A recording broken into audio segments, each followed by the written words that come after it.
Hey guys, what's going on? It is Joel from F50 Gaming, and today I wanted to provide you guys with my Forza Motorsport 6 review. Now, I've owned this game for a little over a week, and I've really come to grip with how this game works and how it functions. And yeah, I only really got introduced into Forza at the bad times, like Forza 5. I never really played Horizon or Forza 4, Forza 3 or anything like that, so I got introduced into Forza at a pretty bad time with Forza 5, and yeah, I've noticed that Forza 6 is leaps and bounds over Forza Motorsport 5. But yeah, I'm going to be talking about the good and the bad in this video, but we are going to start off with a high note with the good. And I just have to say, the career progression is way better. It has a 70+ hour campaign, so that will definitely keep you coming back, and it's going to keep you occupied for a pretty long time. And I feel with Forza Motorsport 5, the campaign, it was just very jumbled, like, there wasn't really any progression. You pretty much just chose the car series and went with that. But yeah, you kind of, in Forza Motorsport 6, you start off with Street Kings and then you work your way up to like LMP cars and Formula 1 cars, which is really cool. The car list is so much better. So we're rocking around about 400 cars in this game. That's like 200 more than Forza Motorsport 5. Forza Motorsport 5 just had a small car list. Like, I'm not saying 200 cars is a small amount. Like Project Cars has like freaking 60 cars. But yeah, 200 was a bit disappointing for Forza Motorsport because they had so much more cars in Forza Motorsport 4. Now, I have to say the car sounds have definitely been improved. You can just notice it on downshifts, and all these different cars just sound a bit better, which is really, really good. And when you go into tunnels and stuff like that, you just hear that proper echo, and it just sounds really good. It sounds so much better than Forza 5. Forza 5 sounded really good, but Forza 6 sounds so much better. Every single car has Forza Vista, so every single one of 400 cars has Forza Vista, so you can pretty much sit in the car, take a look at the car, and yeah, pretty much rev it, just get the good sound of the engine. And yeah, Forza Vista on every single car. Forza Vista is always awesome. It really allows you to get into the little intricate details of the game. The track list is way better than Forza Motorsport 5. Forza Motorsport 5 hardly had any tracks at all. They had a really bad track list. And yeah, I felt like I was just racing on the same tracks over and over again. But Forza Motorsport 6 have definitely kicked ass in terms of tracks. It has really good tracks like Sonoma.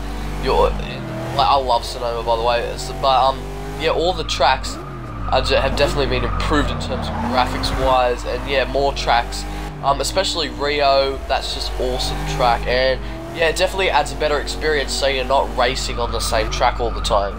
I really like the addition of rain and nighttime driving. It really adds like new dynamics to the game, especially with like rain driving. It just changes the way you drive, because obviously you have to slow down, you have to drive a lot slower, you have to brake earlier for corners, and obviously there is a risk of aquaplaning. That's how realistic the rain gameplay is. You have a risk of aquaplaning, which is pretty cool. Also, nighttime driving is insane, especially on the Nürburgring. If you turn all the lights off, it is just pure madness, which is really, really cool. But unfortunately, you cannot have rain and night driving at the same time, and some tracks don't have rain or night, which is a bit disappointing, because I would love to see all the tracks with both rain and night gameplay, because it would just change the way that we drive on every single track, so that would be really cool. I have to say the addition of mods is really cool. I'm addicted to mods, I use them all the time, but the dam mods are really cool.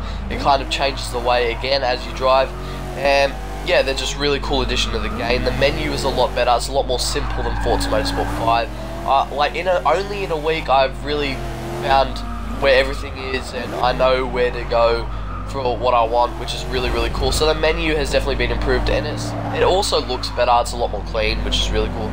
I have to say that currently the Fast and Furious DLC, I think that's the only DLC out, but I'm expecting that this game will have cheaper DLCs. I think the VIP is a lot cheaper than Forza 5, and I think the car pass is a lot cheaper than Forza 5, so that's good.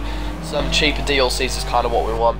And also, I have to say that this game, it's so much easier to get cash with the wheel spins, because they bring the wheel spins from Forza Horizon 2, and that's just awesome. I'm happy that they made it easier to get cash. Well, I pretty much told you the good. Let's move on to the bad. Now, I have to say, it's a bit disappointing, as I said before, that you can't have rain and night at the same time. Just imagine driving around the Nürburgring with both rain and night in like an F1 car or something like that. That will be pure insanity.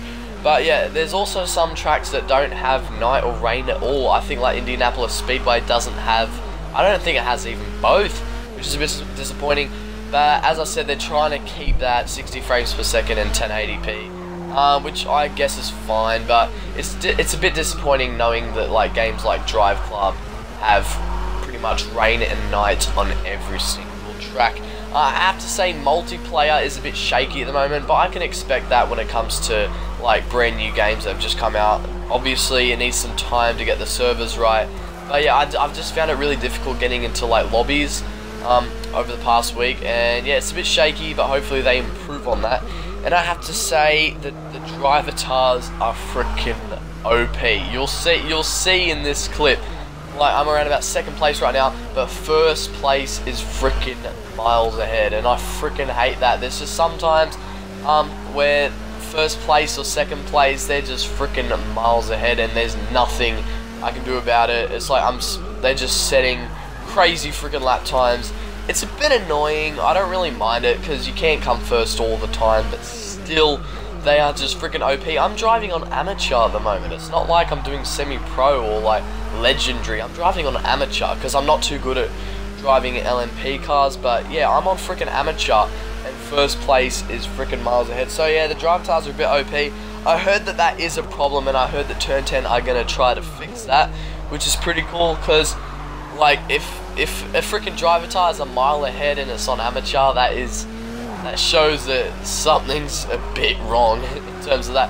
But I have to say, in conclusion, Forza Motorsport 6 has definitely not disappointed me. I've loved playing it the past week. It's a really freaking awesome game. It's just leaps and bounds over Forza Motorsport 5. And I have to say, this is the best racing game you can get on Xbox. Hands freaking down. But yeah, it's a freaking awesome game.